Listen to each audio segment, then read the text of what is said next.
A warning that millions of households in Britain are struggling to cope with their debts and could find themselves dangerously exposed if interest rates rise.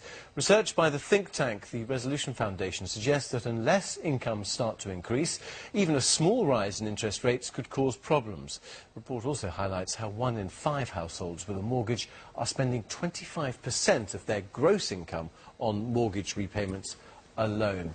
I've been speaking to Linda Isted from the Debt Advice Foundation. She told me families had to look closely at their finances. Well, every family is different, obviously, and people try and handle their debts as best they can. But I think the key thing here is that most of us really don't have a handle on the totality of our debts.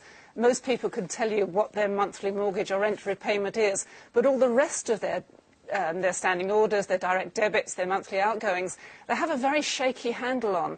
And this is part of it. This is, a huge problem for a lot of people. They don't really look at a budget, understand where their money's going. Most families these days are really like small businesses. It's very complicated with your direct debits for heating, trying to work out the cheapest way of paying your bills and so on.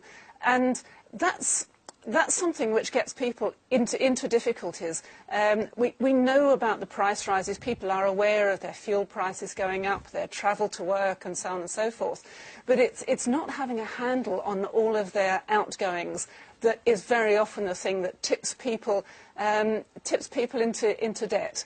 They're looking to spend, they'll close their eyes, particularly at this time of year. One of the most expensive times of the year, but is it a good idea perhaps in the new year, in the 2nd or 3rd of January, to sit down and just try and work out exactly where all the money is going? Absolutely, absolutely. It's a traditional time to do these things. But what we do say to people is involve the whole family, because it's not just parents who have the debts. Involve children so that you haven't got that stress of trying to shield your children from financial difficulties. And really look very hard at what you have to pay and what you maybe don't have to pay. We have a big education programme, and we're teaching children as young as 9 the difference between things they want and things they need. And that may sound simplistic, but a lot of us don't actually sit down and work that out for ourselves.